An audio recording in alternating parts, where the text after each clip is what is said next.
Good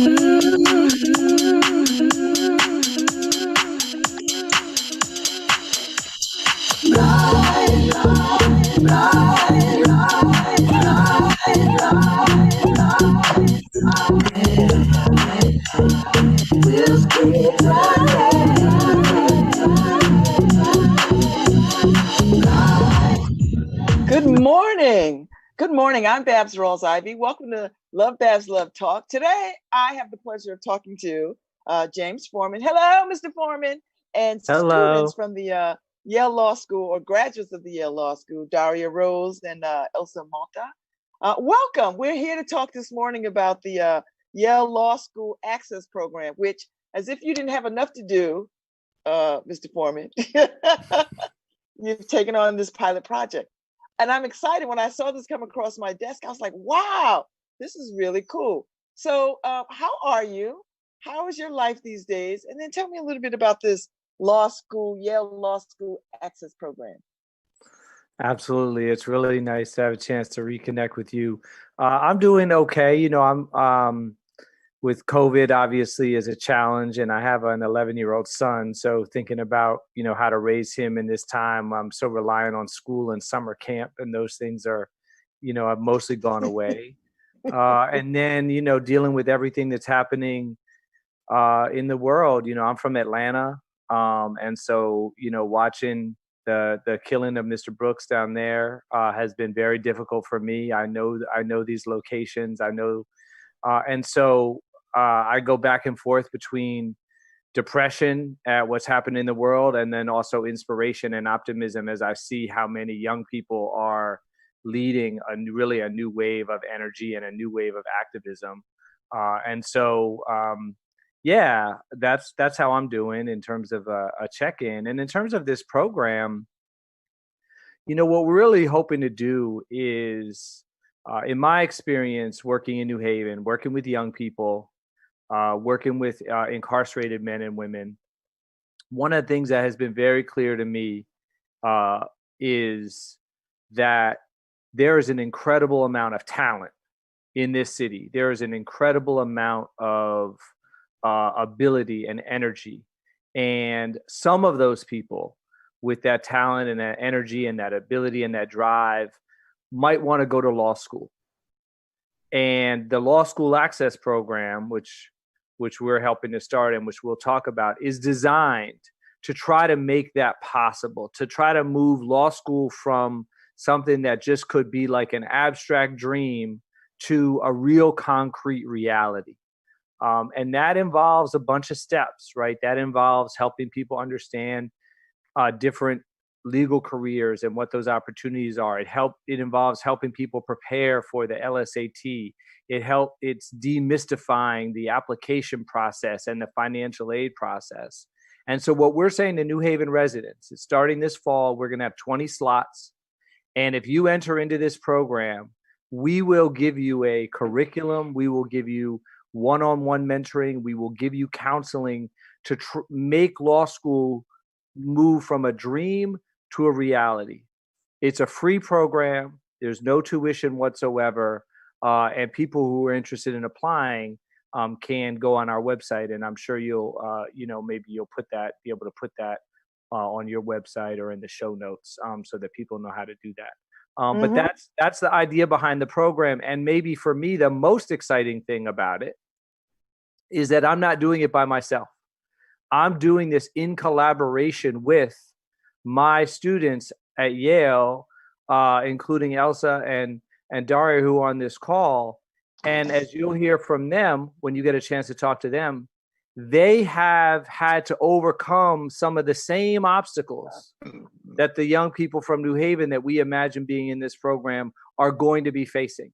And they face those obstacles, they're overcoming them, and having them involved in running this program, I think, is going to be the most exciting and most innovative and ultimately most impactful part of it. Because it's one thing for, a professor. I don't like to think of it now, but I don't have as much hair as I once had, and what I have is half gray.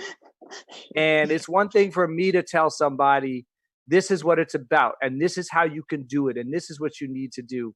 But it's a whole nother thing to hear it from somebody who's in their 20s and has recently faced some of those same challenges. Mm-hmm. So, okay. So, Miss Daria and Miss Elsa, tell us a little bit about this. I'm really interested in what made you think of this program. Like, what was the landscape that was the catalyst? Like, did you wake up one morning and say, you know what, I think what's needed here is a access program to the law school for New Haven kids? Did you just wake up and see that, or there had to have been something that sort of says, you know what, I had a conversation with a student who just said, law school ain't for me? What was the catalyst? Well, this is Professor Foreman's brainchild insofar as it exists. I think for us, it's likely the announcement that he put on describing the course. And I remember being very interested in the course, but thinking, oh, that's too bad I can't participate because I'm about to graduate. Applied anyway. Professor Foreman would say it would be okay. And I know for me, it's that I've been part of one of these pipeline programs and saw how much it helped. And when you think about it, there's tons of these national programs, but here we are in New Haven with the top law school in the country. And there's no way for the people who actually live in New Haven to access Yale other than, have connections of your own. So it's kind of a shame that it's right there and you can't have access to it in a systemic way where actually the barriers that are in your way to apply to these kinds of law schools can be addressed. So to me, it's almost like a no-brainer, but I didn't think of it before Professor Foreman. So how old when should you start talking to young people about the possibilities of law school? Is it junior year in high school? Is it sophomore year in high school, or are ready in somebody's with them? I mean, I think it's never too early to think about it, but to actually be involved and, really have law school as a concrete goal. I think that kind of occurs in college, at least it did for me. So around my sophomore year, I started thinking like, hey, law school might be for me. I was involved in all of my college's like pre-legal programs and, but it was hard because I felt like there was really no way to access it. I didn't really know a lot of lawyers. So this program is kind of like mitigating that. We're going to be like the force and the voice for them. We're going to be their connection to one of the greatest law schools in the country and give them all of that insider information that it's so hard to come by when you don't have those networks and you don't have those social ties. Mm-hmm. And so, so you want to start this with 20 kids? Well, now I don't want to say 20 kids, 20 folks as a pilot program. And how long is this program? What's the commitment? Right. So let me just say a couple things. One, yes, we're starting with 20, and you mentioned kids, and then you corrected yourself. And I do want to make sure everybody out there knows the requirement is that you be a junior or senior in college or have graduated from college. So you might be out there, you might have a person out there that has graduated from college a number of years ago. Maybe they had law school as a dream back in the day, once upon a time, and it never, for whatever reason, life intervened and they never were able to make that happen, right? But it hasn't gone away. And so that kind of person is very much somebody that we want to encourage to apply as well. So there's no maximum age limit on this thing. In terms of your question about the length of the program, we're accepting applications until July 15th. And shortly thereafter, we'll do some interviews and we'll announce the 20 fellows. The actual class is going to begin in the fall in October. And it's going to go for a series of Saturdays over the course of the year, October, November through about April. And we're also going to then be following that up next summer with some intensive work on the LSAT. So the idea is that you start in October, you prepare for the LSAT, you take the test, and then the following fall you apply. And so it's really to get the maximum benefit of the program, the person needs to be thinking that they're going to apply to law school about a year from now. And so they would commit for that year to the preparation process. And then during the application process, we're going to be there with you. The mentor that you've been assigned and is going to still be helping you with the application. If you have questions, your personal statement, how do you tell your own story in a way that's compelling? All those kind of very detailed things that people that have had lawyers in their families maybe take for granted. We're going to be providing that kind of one-on-one assistance. When you bring this to the, go ahead. I was just going to say, you asked me about the idea behind it, and I did want to say one thing about that, which is that I teach a class every semester in a prison in Connecticut, either at Carl Robinson Prison or at the federal prison in Danbury, Connecticut. And Elsa actually has been a student in that class. And one of the things that you see as soon as you step inside a prison in this state is you see people with extraordinary potential and promise and insight, whose lives and whose aspirations have been cut short by a system that seems almost designed to harm them rather than to help them. And I have talked to many incarcerated students who have said things like, I want to be a lawyer. Could I be a lawyer? And when I start talking to them about, well, maybe I could give you some help or some assistance, the next thing that comes out of their mouth when I talk about Yale is they say, I don't want to go. I'm not going on the Yale campus. I don't feel comfortable on the Yale campus. And this was a point that one of my students was making earlier.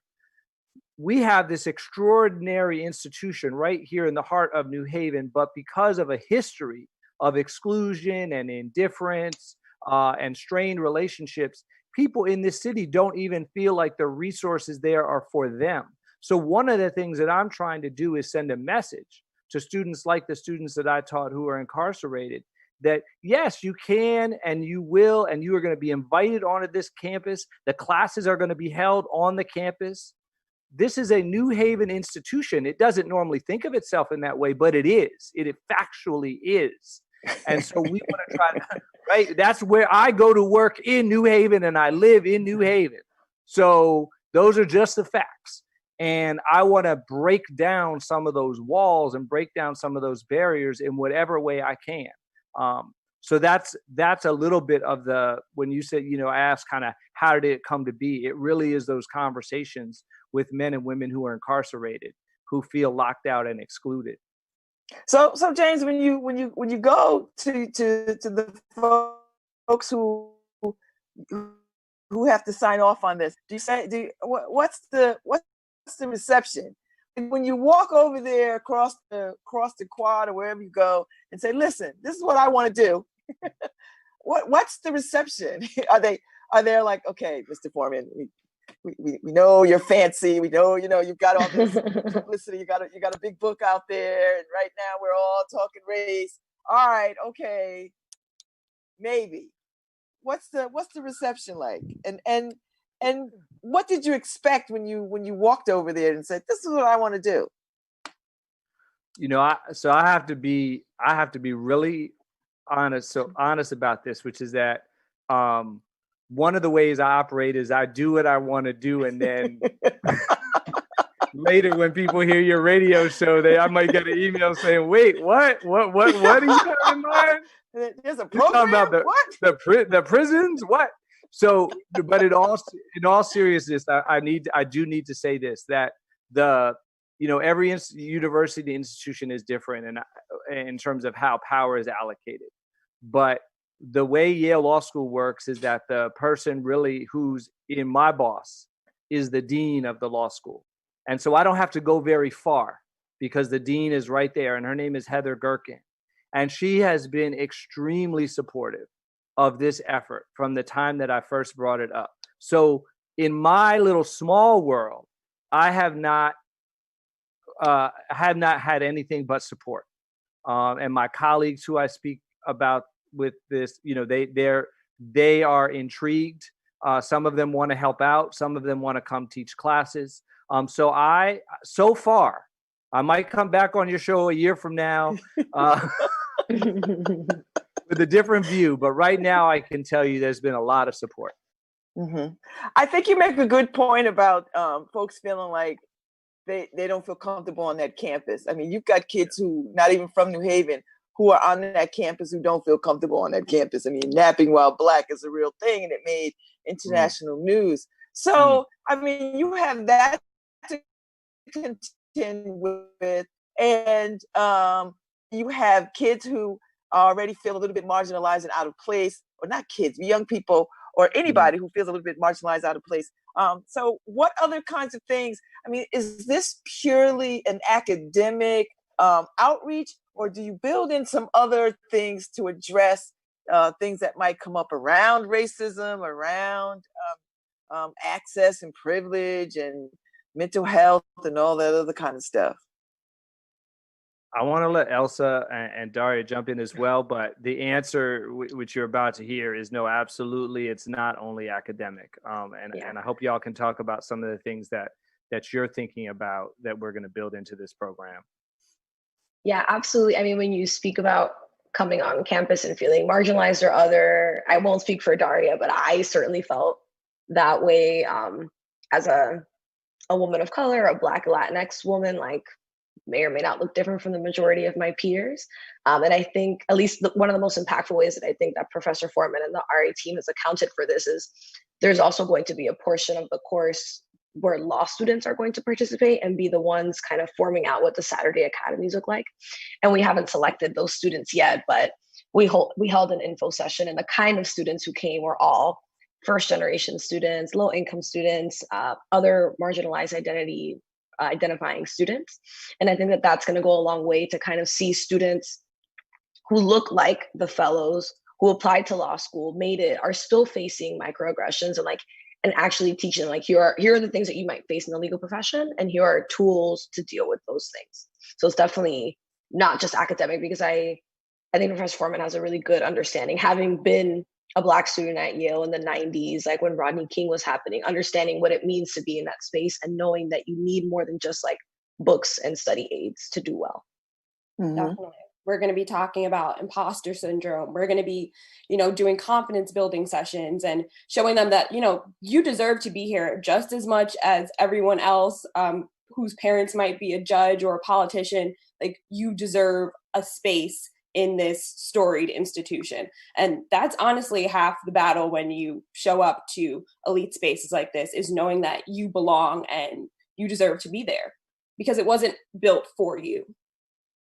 Absolutely.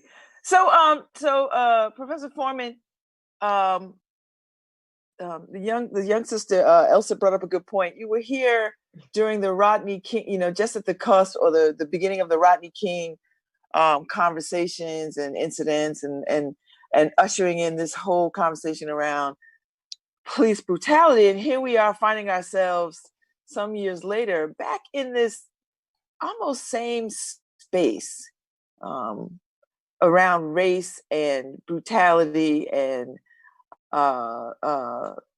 Black Lives Matter moment. Do you feel full circle? Do you feel like this helps to address some of that when we start talking about Black folks going to law school at an elite university? Yeah, it's and like for so many of us, right? Black people, people of color, it goes back generations. So my father, writes in his book about how he was, as a Black student at USC, he fit a description, and he was taken into custody by the LA police in the 1950s and held incommunicado and beaten. And that was a story that we always grew up with. My brother Shaka and I always grew up knowing my dad's experience with the police.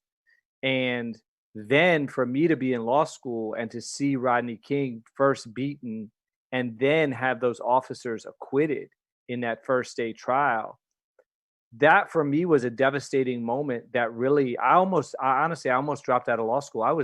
There was a month before graduation. I was a third year when that acquittal came back and LA went up in flames.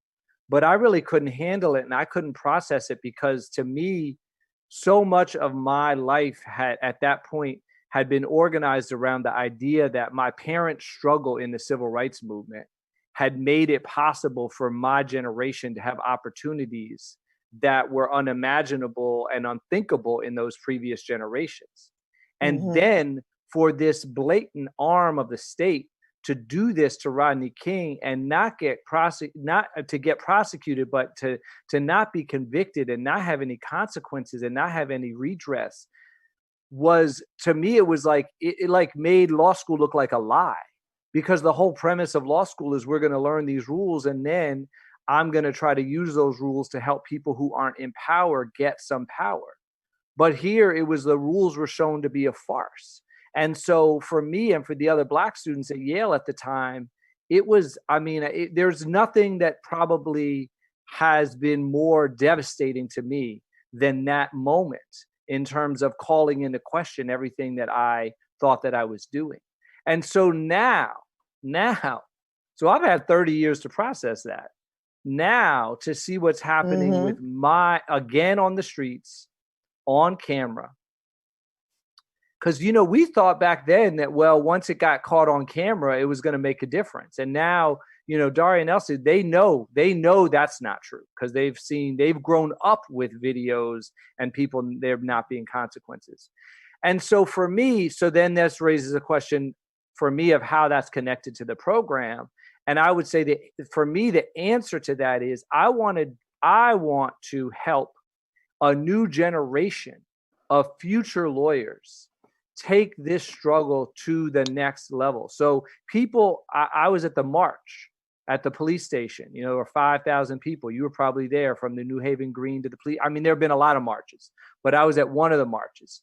And when I saw the young people from the Citywide Youth Coalition and Black Lives Matter New Haven who were leading that march, and I saw them speaking about their pain, and they were 18, 19, 20, 21, I thought, well, there's some future lawyers there and future people, right? And not that everybody has to, because it's not, I don't want everybody to go to law school. We need social workers, we need teachers, we need the whole gamut. We need public health workers, but some people are going to want to be lawyers. And I kept thinking, if I had, it wasn't the right time and I didn't have flyers, but if I had them, I would have been saying, listen, we need you. You are the next generation of freedom fighters in the courtroom. Yes. I mean, does this time give you, does it fuel you, James, or does it break your spirit? Does it fuel you to like, okay, this time we're going to press on? Or do you feel like, you know what, I've already, I've seen this, been there, done that? It broke my spirit for about 10 days. There were about 10 days where I couldn't move. I couldn't consume social media. I couldn't do much of anything. In fact, we had a call. I was trying to actually have a meeting with Daria and Elsa and a couple of other students. And it was a couple days after George Floyd's murder. And 5 minutes into the meeting, I realized that I was reminded of something that I shouldn't have needed reminding of, which is that for Daria and Elsa and my students now, they feel like I felt in Rodney King. And you can't just go on with the work. You have to pause, more than pause. You have to sit in the pain and you have to reflect. And you have to come together. And for about 10 days, that's where I was. And it really started with going to the march down on the Green that my 11-year-old son really pushed us to go to. And I'm so glad that he did. That ever since then, I've been more in the energized mode. I've been more feeling like this does feel different to me than any time in my life. There has been no time I don't know what it felt like in the 60s. I don't know what it felt like when people were watching the images out of Birmingham, and people were going to Selma, and people were going to Montgomery, people were going down to Freedom Summer. I don't know what that felt like, but for me right now, it feels for the first time in my life like I'm seeing so many people on the streets, so many people pushing every institution in America beginning to have real conversations. I have so many white friends who, for my entire lifetime, I've always been wanting to bring up race, and sometimes I do, but I never know, is it the right time or not? And they're like all texting me, like all these, like, they're like, you need to read Ibram Kendi, How to Be Anti-Racist. I'm like, man, I blurbed that book. Don't tell me what I need to read, but I'm so glad that they're all about it. I am so happy they are all about it. They've got Black Lives Matters yard signs and face bands. And I'm like, yes. Now, I know that's not the whole thing. I know that. I know that's not the whole thing. But I've never seen it before in my lifetime. I have not. I think I'm with you. I've been bombarded too. My white friends have been about it, and it's been a little overwhelming to sort of see it. I think we are probably just close in age, you and I. And I remember the Rodney King beating, and I remember thinking this is going to be the thing that turns the tides. Yeah. And when it hadn't, I just was, after killing after killing after killing, just really wore me down. And this last, with Mr. Floyd's death, murder, just really, I just thought, where's the hope in all of this? So Daria and Elsa, you all had a steady diet of growing up with this age of social media, where, I mean, this is really in your generation, this social media and the concept of real stuff happening in real time and going viral. I mean, that's a whole new thing for my generation, but for your generation, this is what it is. So what does this moment do for you, Daria and Elsa, around what you've seen, what you experienced, and how do you move forward in your lives doing this work?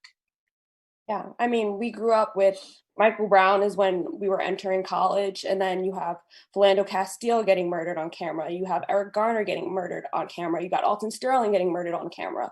And it's just been a long, steady stream of seeing Black trauma just plastered all over your phones and your social medias. And a lot of times it felt like, this only affects me. Like when I'm going into work and I'm going into school, like I feel this pain because I just saw this man lose his life on camera. But with Mr. Floyd's death, I think it went viral in such a way that you couldn't deny it. White people couldn't deny it. Your classmates couldn't deny it. Professors couldn't deny it. You saw him literally lose his life on camera. And like Mr. Foreman said, in the beginning, I felt like just traumatized. I felt like I couldn't move. It was just really, really hard. And then after, I got super energized. And I think you continue doing that work through programs like this. You get involved, you go out on the streets and you protest. It's hard because of COVID, but you see a lot of young people taking up that stride. And, I'm in New York right now. So in Brooklyn, I'm out there with my signs, and it's amazing because it's not just Black people and people who look like me. It's people from all over. And yeah, it's just been really invigorating. Yeah, I feel like by definition, you can't stand up unless you were down already. And you might not even realize that you were being more passive than you may have wanted to be, or that you had kind of given up hope, the way you said. Definitely the first few weeks. I mean, when you're on a phone call crying with professors, that you're really down and it's a really hard time. And in my situation in particular, I'm thinking, well, like, what do I need to be for my family and for like my future clients? So I need to pass the bar. Can I afford to get arrested right now? Can I afford to get sick and not be able to study for this huge exam that is like going to put me in a position to then help these communities that I care about? And in between, everything moved from New Mexico, where there were no protests because I don't think people were very interested, to Miami, where I have no car and I can't get to the protest. So it's thinking of all these like logistical things, and also, but this is really important. And in this moment, what do we do?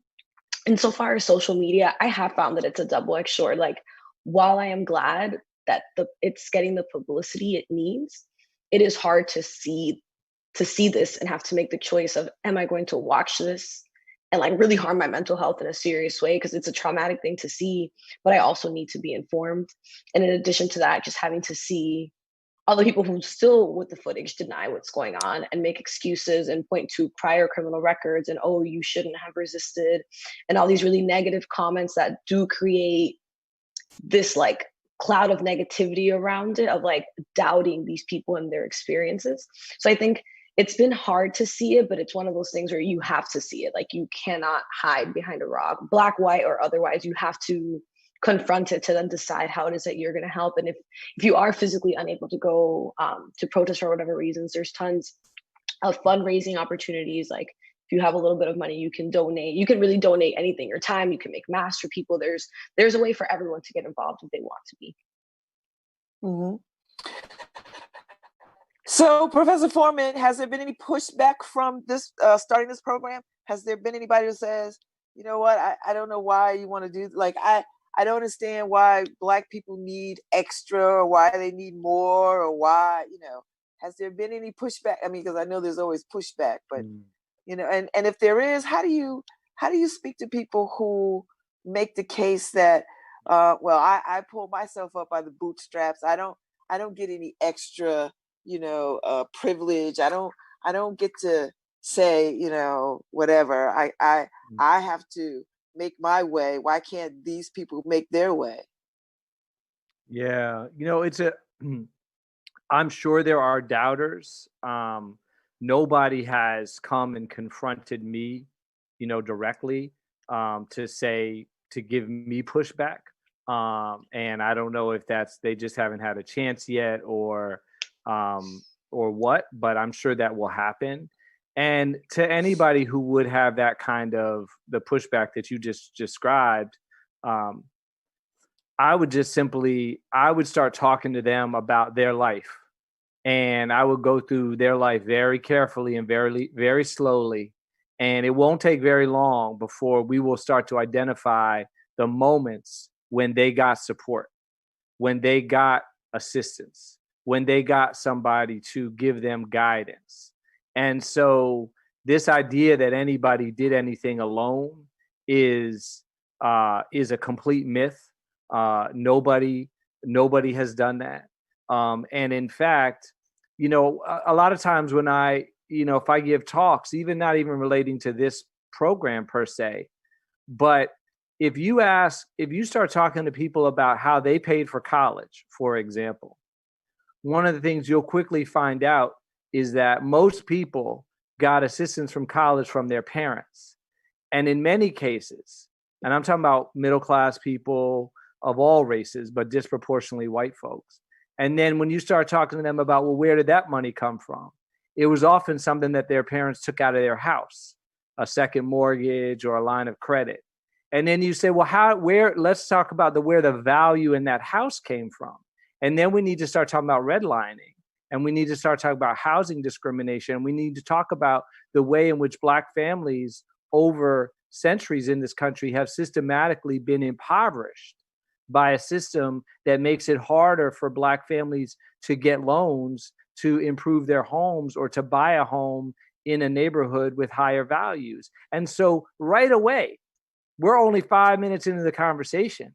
And not only have we exposed ways in which you didn't do it by yourself, but we've exposed the way in which your family support was supported and sustained by government and policy, right? So, because a lot of times people are like, oh, my family did that. Well, right. But your family was in a position to do that because of state action and action of private actors that were racist and race-based in many instances. And so it doesn't take long for people to, if they're willing to see it. Some people just never going to want to see it, because some people are going to always want to hold on to the view that, look, we have a president that goes on about what he built by himself when he was handed, millions and millions of dollars by a father who used documented racist policy to create his own wealth, right? Who didn't allow Black people into their apartment buildings. So, I actually feel, Babz, I don't know if this is true or not, but I feel like one thing that this moment is producing is more and more people. I'm joking about all my white friends who want to read all these books, but I'm actually serious that it's a thrilling thing, because by doing that reading, they're starting to educate themselves on some of these points that I would otherwise have to try to make. And so I'm actually, I don't think the biggest challenge is going to be pushback of the sort that you described. I mean, I think we're going to have challenges. I think it's going to be, this is going to be hard work, and people that join in this program are going to have other pulls on their lives, and we're going to be asking a lot of them to get through this program, and that balance of, well, how do you balance this? Because racism hasn't gone away, and also the micro and macro aggressions haven't gone away. All of the underlying systemic inequalities, one of the things they do is they make it harder for somebody to effectively participate in a program like this, because you might have healthcare needs, you might have childcare needs, you might have job needs, you will be under stresses that might make it harder for you to be at a particular place in time fully ready to learn at 9:30 on a Saturday morning. So I think we're going to have challenges, but I don't principally think it's going to be from the haters. So talk a little bit about what happens once folks get through the program. What is their support that helps them go further beyond applying taking the LSAT? Do you help with picking a law school? Do you invite them to apply to Yale? How long and how vast is the support and the reach and the encouragement and the engagement?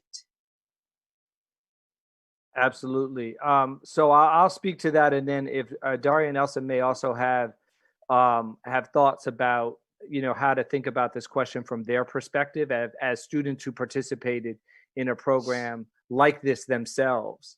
Because one of the things I want to say, and I think Elsa mentioned this, but we're creating the program now.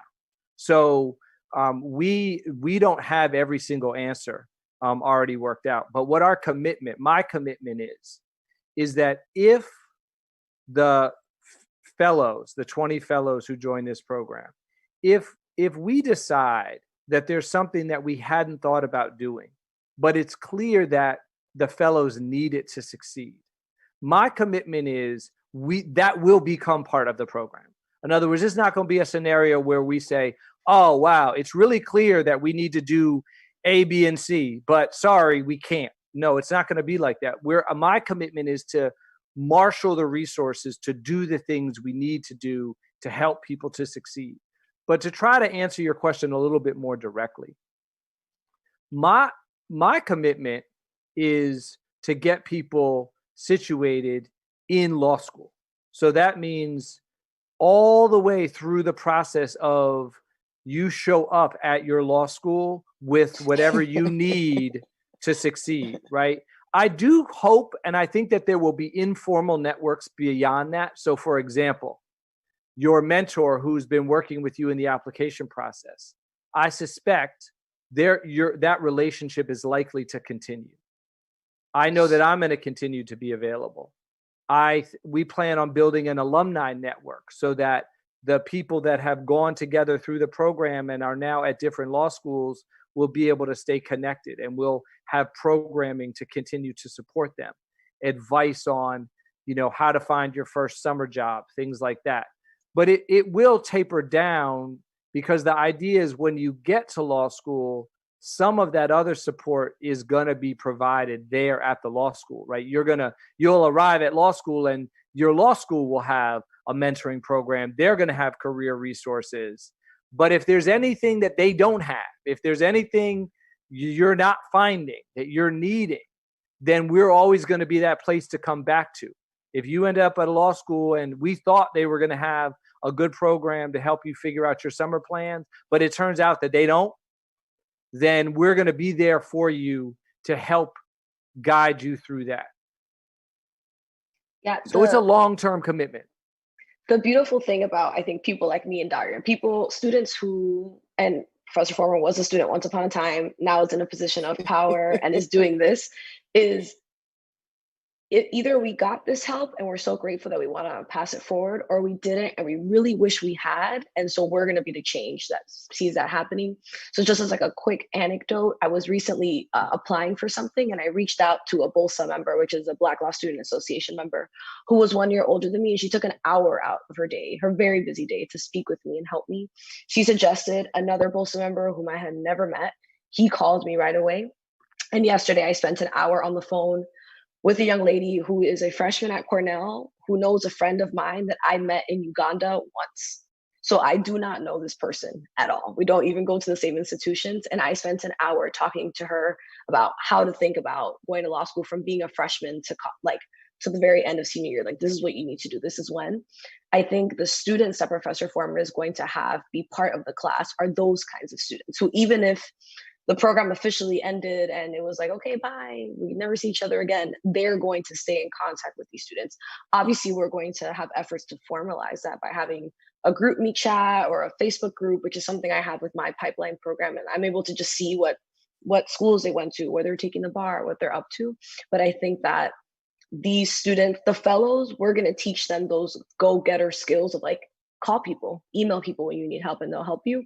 And we're also going to supplement any kind of shyness with the law school students being very open to assisting those students. So I think organically it'll happen, but also we'll formalize it to make sure that no one falls through the cracks in that way.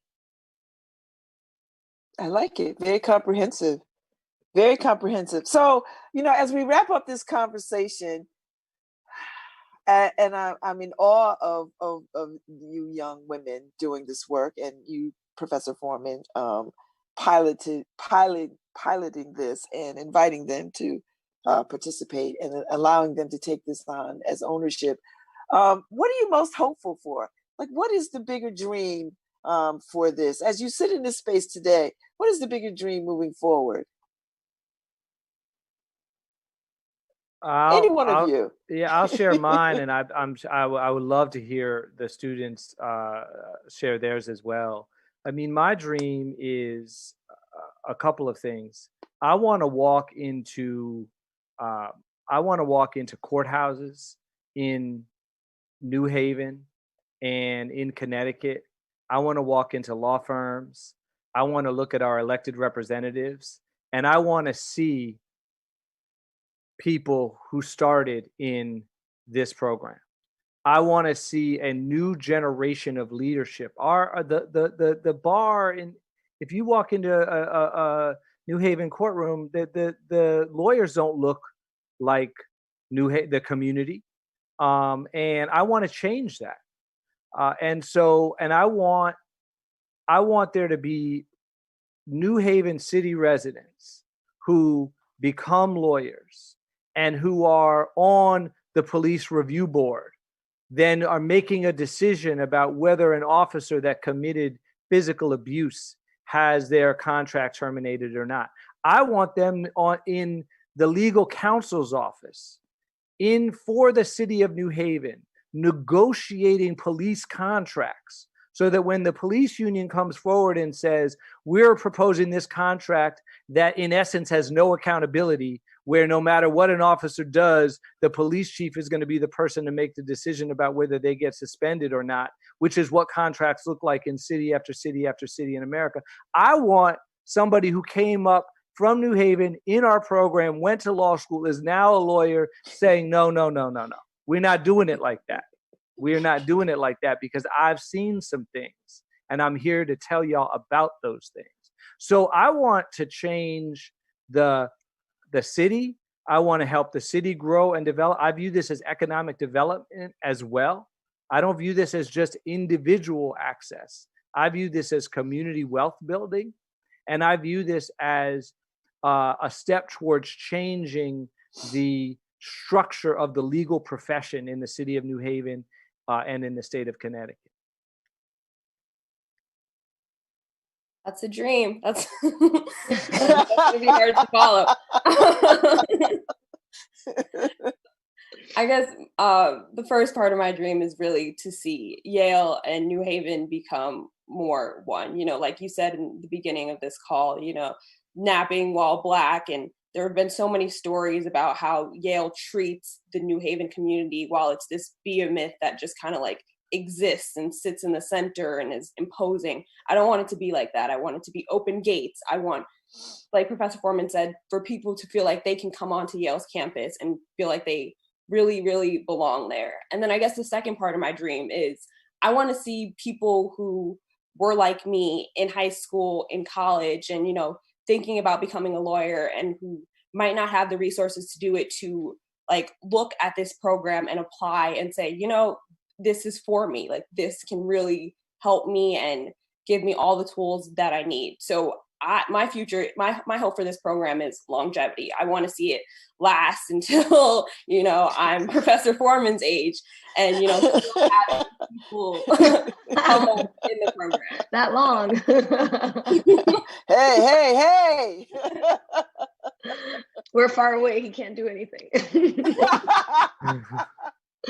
I echo all of that. I'd also love to see it be expanded to other elite institutions. I know Harvard is doing like an online pre-law thing, but what I think is special about ours, and it's where my dream comes from, is the self-esteem building of students.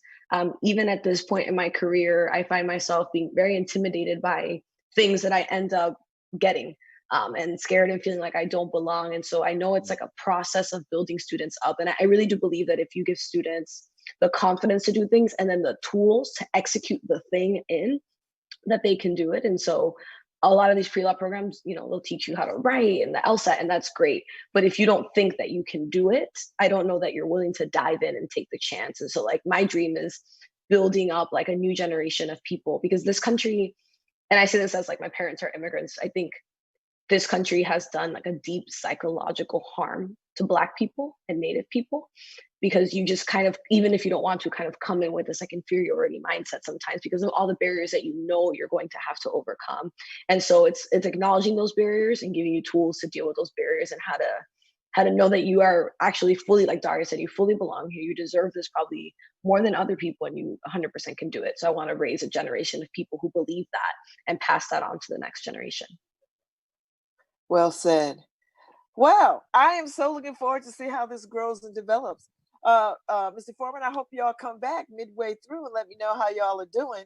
And I'd love to see this new fresh crop of fellows show up. I'd like to have them come on and talk about what their experiences are like, you know, at the beginning of it and then at the end of it, you know, just because I think people would want to know how it's going and how they're doing. And I'm sure there are lots of people who want to figure out ways to support them and support y'all. Thank you. Thank you. We really appreciate it. And we'd love to come back. And I love the idea of having you talk to the fellows. That would be great. That would be great. Well, thank you so much. And we will make sure we put up the information on when it goes to podcast. We'll put the links into the body of this conversation so that people can access it. So thank you. Thank you. Thank you. Good luck to your success. Good luck to y'all. I hope I see you out here in these streets. And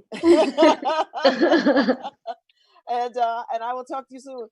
Before you go, Dr. Foreman, any new books you wanna share, or any other projects that you got going on?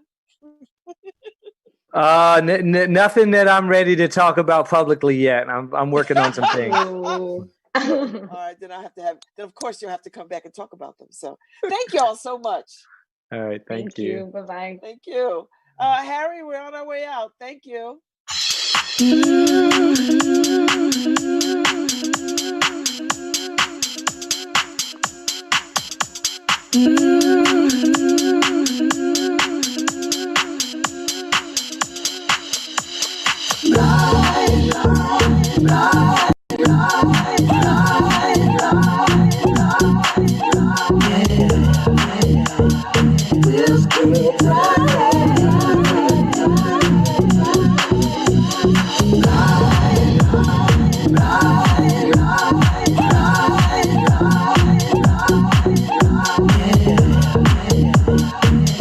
We'll keep trying.